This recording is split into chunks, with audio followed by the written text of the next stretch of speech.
오늘 말씀의 제목을 한번 따라해 볼까요? 하나님이 자랑스러워하는 삶. 이번 미국 대통령에 누가 당선이 되었습니까? 예, 사진 나옵니다. 트럼프 당선이 이제 다시 미국 대통령으로 재선이 됩니다. 이 트럼프 대통령이 당선 축하 파티에서, 당선 연설에서 한 사람을 소개합니다. 바로 그 사람이 누구냐 하면은 이 사람이죠. 이 사람이 누군지 아시나요? 예, 일론 머스크, 전기 자동차를 만든 분이죠. 이 머스크를 아주 칭찬하면서 소개를 합니다. 이 머스크야말로 미국에서 가장 중요한 사람이요, 이 사람은 천재요, 슈퍼스타다, 이러면서 막 트럼프 당선인이 소개를 한 겁니다. 이 사람은 나의 친구입니다 라고 하면서 이 머스크가 트럼프의 선거운동을 위하여서 선거 자금을 1860억 원이나 이 자금을 대어줬다는 겁니다. 물론 그 외에도 여러 가지 있었겠지만 어쨌든 이 트럼프 당선인은 머스크를 나의 가장 소중한 친구다라고 소개를 하는 것입니다. 여러분, 우리가 다른 사람에게 누군가를 소개할 때에 나는 저 사람의 이러이러한 뭐다라고 말할 때에 그 사람이 부끄럽거나 그 사람이 별로 남이 알아주지 않는 사람이라면 그런 관계를 잘 이야기하지 않죠. 그래도 나와 좀 관계가 있는 그 사람이 아주 자랑스럽거나 아주 유명할 때 그 사람을 일컬어서 저 사람은 나의 뭐뭐뭐 됩니다 라고 소개를 하는 것입니다.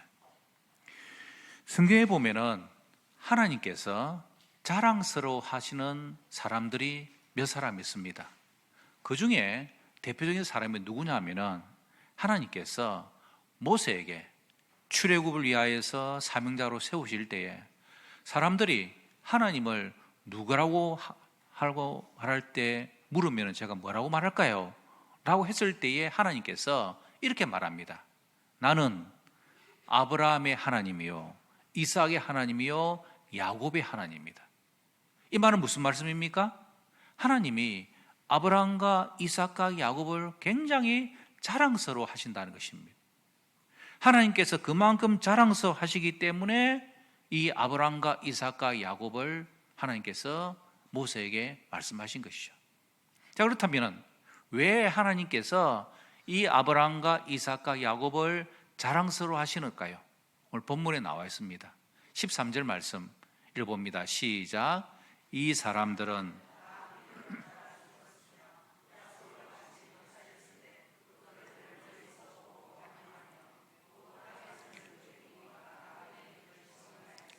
이 아브라함과 이삭과 야곱과 이렇다는 것입니다.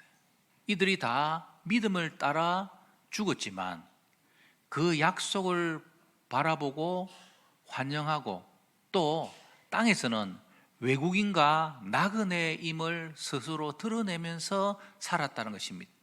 그러면서 그들은 뭐라고 말하냐 하면은 나는 지금 살고 있는 여기가 내가 완전히 살 곳이 아니다. 나는 돌아갈 곳이 있다. 나에게는 본향이 있다. 그것이 14절의 말입니다. 그래서 자기들이 찾는 본향이 있다는 거죠. 근데 만약에 그 본향이 하란이라든지 또 어디가 장소를 말하는 곳이라면은 얼마든지 그들이 갈 수 있었지만은, 그러나 그들은 그곳으로 가지 않고 그저 본향만을 바라봅니다. 그러면 그 본향이 뭔가? 16절에 시작. 그들이 이제는 더 나은 본향을 사모하니 곧 하늘에 있는 것이라. 이러므로 하나님이 그들의 하나님이라 일컬음을 받으심을 부끄러워 그들을 위하여 한 성을 예비하셨느니라. 아멘. 그들은 더 나은 본향을 사모했는데 그 본향이 어디에 있다고요? 그렇죠, 하늘에 있다는 것입니다. 그래서 하늘에 있는 본향을 사모하고 그들의 삶이 나그네인 것처럼 그렇게 산 그것들 보고 하나님이 그들의 하나님이라 일컬음 받으심을 부끄러워하지 아니하시고, 일컬음 받으심을 부끄러워하지 아니하신다는 말은 하나님께서 자랑스러워 하셨다는 히브리적 표현입니다. 하나님께서 아브라함과 이삭과 야곱을 부끄러워하지 않았다는 것입니다. 자랑스러워했다는 것입니다. 그 이유가 뭐라고요? 본향, 하나님의 나라, 천국을 사모하고 그들이 살아갔기 때문에 하나님께서 야, 나는 아브라함과 이삭과 야곱의 하나님이다. 그렇게 하나님께서 그들을 자랑스러워 했다는 것입니다. 여러분, 우리가 하나님께서 자랑스러워하는 삶을 살아야 되지 않겠습니까? 그럼 하나님께서 우리를 자랑스러워하는 삶을 살기 위해서 하나님이 우리를 인하여 부끄러워하지 않는 삶, 그리고 하늘을 바라보면서 나아가는 삶, 이 모든 것들을 이렇게 한마디로 줄여서 말하면 뭐라고 표현할 수 있느냐? 출장이라고 표현할 수 있습니다. 직장생활 하시는 분들은 출장을 한 번씩 가잖아요. 그 출장은 잠시 가는 것입니다. 그리고 출장에 가서 어떻게 합니까? 계속해서 전화를 걸어서 집에 안부를 묻죠. 애들은 잘 있나? 밥은 먹었나? 이러면서 그곳에 관심을 가지고 늘 살아갑니다. 그러나 그 출장을 마치고 나면은 다시 자기의 곳으로 돌아오죠. 여러분, 우리의 인생의 삶이 하나님께서 우리를 이 땅에 보내신 출장의 삶이다 생각하고 우리의 삶을 살아가면 하나님께서 그런 자들을 일컬어서 부끄러워하지 아니하시고 하나님께서 자랑스러워 하신다라고 우리에게 말씀해 주셨다는 것입니다. 저와 여러분들은 하나님이 자랑스러워한 삶을 살기 위하여 이 땅의 삶이 출장 같은 인생의 삶 되시기를 바랍니다. 옆에 계신 분들 축복합시다. 출장 같은 인생의 삶을 삽시다. 그러면 어떻게 될까요? 첫 번째, 따라합시다. 보냄 받았음을 믿자. 우리 가운데 내가 이 땅에 태어난 것이 우연이라고 생각하는 사람들이 있습니다. 또 어떤 사람들은 나는 이 땅에 태어나지 말아야 될 사람인데 태어났다라고 생각하는 사람도 있습니다. 제가 아는 한 여집사님은 있는데요. 그 여집사님은 좋은 아내요, 좋은 엄마요, 그리고 요리도 잘하는 참 훌륭한 여집사님인데 자존감이 굉장히 낮아요.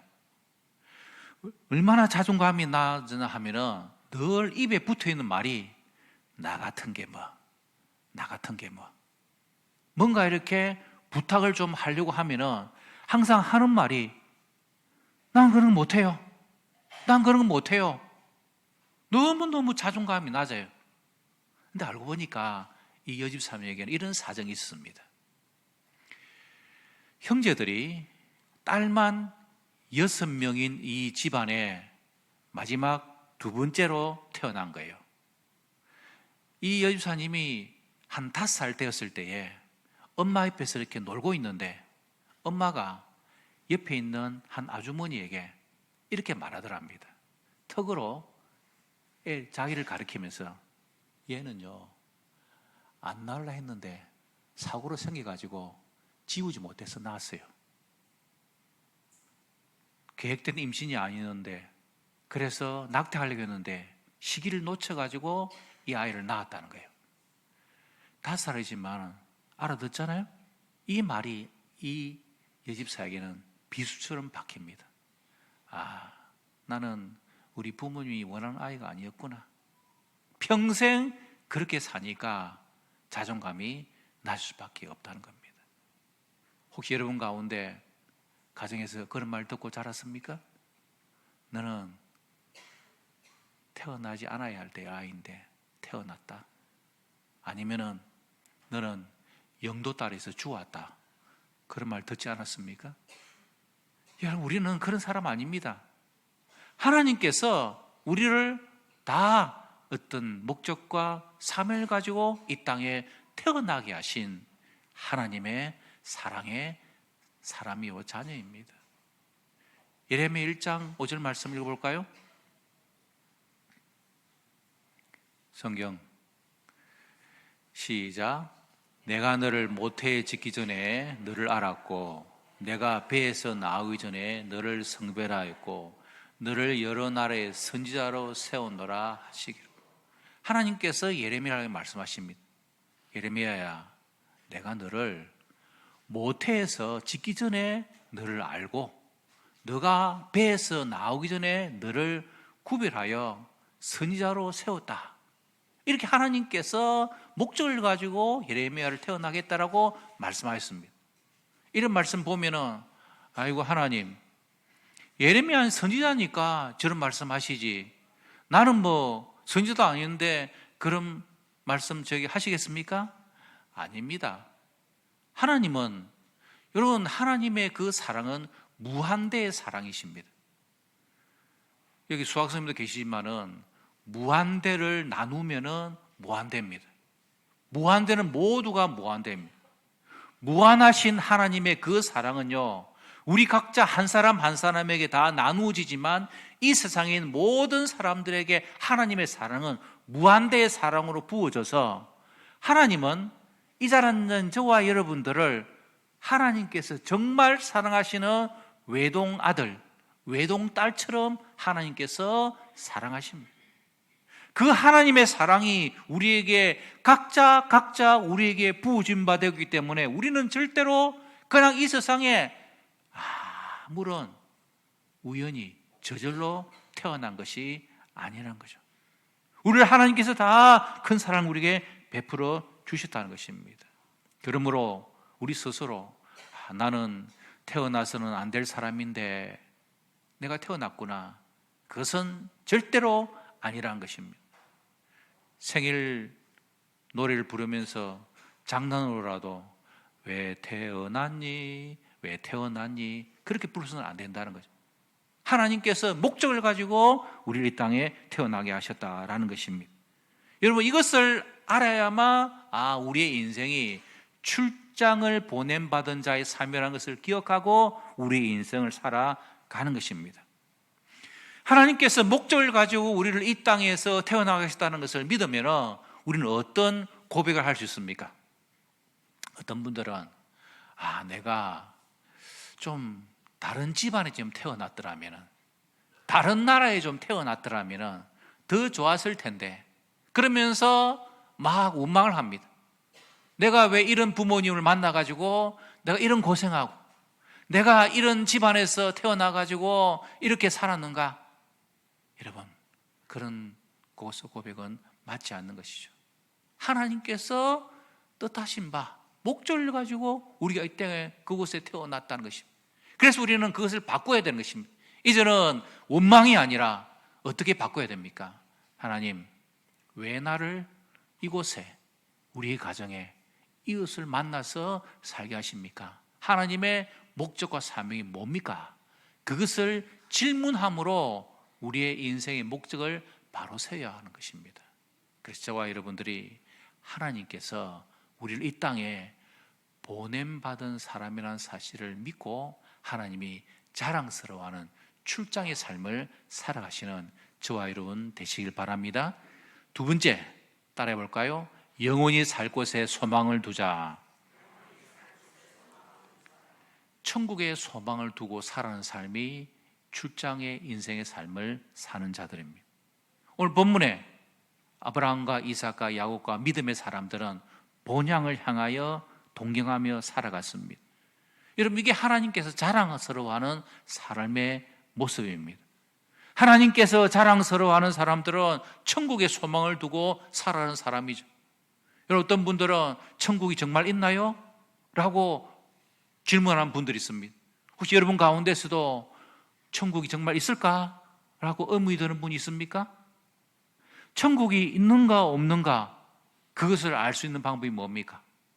천국에서 살다가 오신 분이 있으면 그분으로부터 이야기를 들으면 우리는 그 천국을 정확하게 알게 되는 거죠. 성경에 그분이 누굽니까? 바로 예수님이십니다. 예수님께서 천국에서 오셨기 때문에 예수님께서 사복음서의 말씀을 통하여서 제자들에게 천국에 대해서 많은 말씀들을 해 주셨습니다. 요한복음 말씀을 볼까요? 시작. 내가 하늘에서 내려온 것은 내 뜻을 행하려 함이 아니요. 39절까지 읽어야 되네요. 나를 보내신 이의 뜻을 행하려 함이니라. 하나님께로부터 나의 이 땅에 오게 된 것은 하나님 아버지의 뜻을 행하기 위하여 온 것이다. 그리 제자들이 말씀하시고요. 그 요한복음 14장 2절에서 이렇게 말씀합니다. 내 아버지 집에 거할 곳이 많도다. 그렇지 않으면 너에게 이르으리라. 내가 너를 위하여 뭘 예배하러 가노라? 거처를.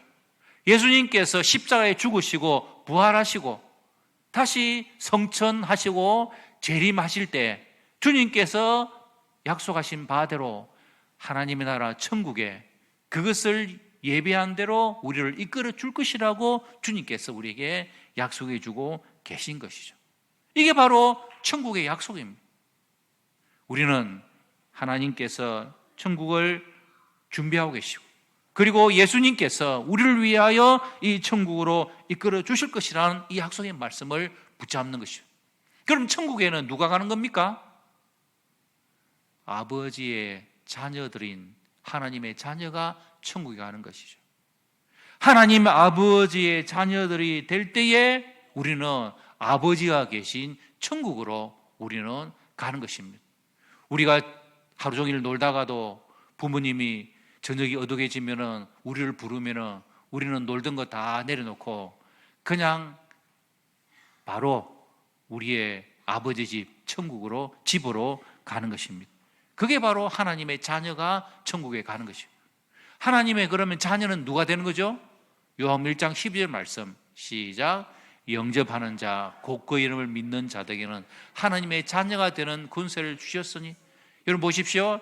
하나님의 자녀가 되는 권세를 주시는데 어떤 자들이 주느냐? 영접하는 자. 곧이라는 말은 영접하는 자를 설명하는 것입니다. 그 이름을 믿는 자들. 우리가 예수 그리스도를 나의 주님으로 구세주로 영접하고 모셔드리는 것은 예수님 이름을 믿는 것이죠. 내가 예수님을 나의 구세주 주님으로 믿는 그가 주님을 예수님을 영접하는 그에게는 하나님의 자녀가 되는 권세를 주셨다는 것입니다. 여러분 하나님의 자녀가 되는 것은 특권입니다. 권세입니다. 천국에 가는 권세, 특권이 있는 것이죠. 그래서 우리가 예수 그리스도를 영접함으로 말미암아 우리는 하나님의 자녀가 되고 하나님의 자녀가 되었을 때 천국에 가는 것입니다. 그럼 우리가 천국의 소망을 가지고 살아간다는 것은 구체적으로 어떤 삶을 사는 것입니까? 이 세상에서 성공해야 되겠지만은 무엇보다도 하나님이 성공으로 여겨주시는 삶을 살아야 된다는 것입니다. 또한 이 세상의 보화를 쌓는 대신에 천국의 보화를 쌓는 삶이어야 되는 거죠.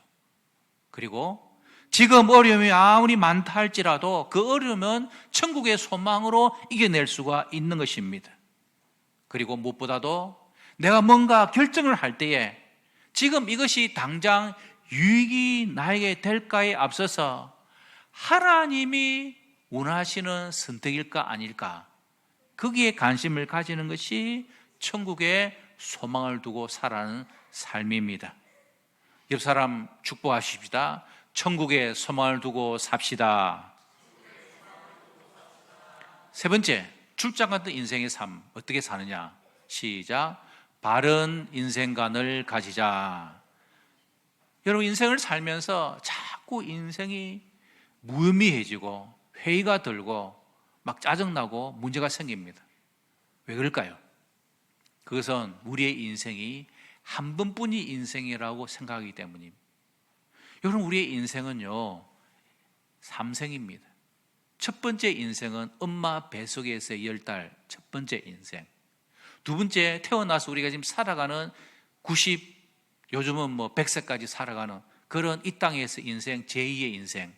그리고 우리의 영혼과 육체가 분리되어지고 나고 영원히 사는 삼생 천국의 삶. 이 세 가지의 인생이 삼생이 우리의 인생입니다. 그러면 우리가 어디에 더 관심을 가져야 됩니까? 우리는 이 땅의 인생에 살아가는 것도 중요하지만 이 땅과 비교할 수 없는 기간인 무한한 영생의 삶을 살아가는 삼생에 더 관심을 가지는 것이 현명한 삶인 것입니다. 그런데 우리의 문제는 뭡니까? 우리의 직장생활, 사회생활, 신앙생활 모두가 다 지금 현재의 인생의 삶에 자꾸 관심을 갖고 여기에서 현재의 삶에 복받는 것에만 너무 관심을 쏟는 것이 우리 인생에 해이를 주고 갈등을 가져오기도 한다는 것입니다. 그것이 지나치면은 기복신앙에 어려움이 생기죠. 기복신앙의 문제는 이 복을 지금, 현재, 당장 여기에서 받는 복에 한정시키는 것이 기복신앙의 문제인 거죠. 그러나 우리는 삼생에서도 하나님의 복이 있다는 사실을 기억하고 우리는 살아가는 것입니다. 그게 바로 천국의 소망을 두고 살아가는 것이죠. 여러분 기억하십시오. 이 세상에서의 성공도 중요하지만 더 중요한 것은 하나님이 성공했다고 인정해 주는 삶을 사는 것이 더 중요합니다. 하나님께서 주신 물질을 누리면서 잘 사는 것도 중요하지만 이 세상에만 그것을 쌓고 누리고 즐기고 향락을 누리고 사는 그 삶이 아니라 하늘나라에 그것을 쌓아가는 삶이 더 중요합니다. 왜 그렇죠? 영원히 남는 것은 영혼밖에 없기 때문이죠. 영원히 남는 것은 사람입니다. 그래서 우리는 사람을 키우고 변화시키고 영혼을 구원하는데 우리는 우리의 남은 이생에서의 삶을 투자해야 하는 것이죠. 여러분 지금의 인생의 삶이 참으로 고달프고 힘들고 어렵다 할지라도 소망을 가지십시오. 우리에게는 삼생 천국의 소망이 있는 것입니다. 천국에는 잔치가 있고 천국에는 상급이 있습니다. 그래서 우리가 중요한 결정을 내릴 때마다 당장 지금 나에게 생기는 유익보다 하나님 앞에 섰을 때에 하나님께서 잘했다고 칭찬해 주시고 하나님이 자랑스러워하는 삶을 살아갈 수 있는 저와 여러분 다 되시기를 주님 이름으로 축복합니다.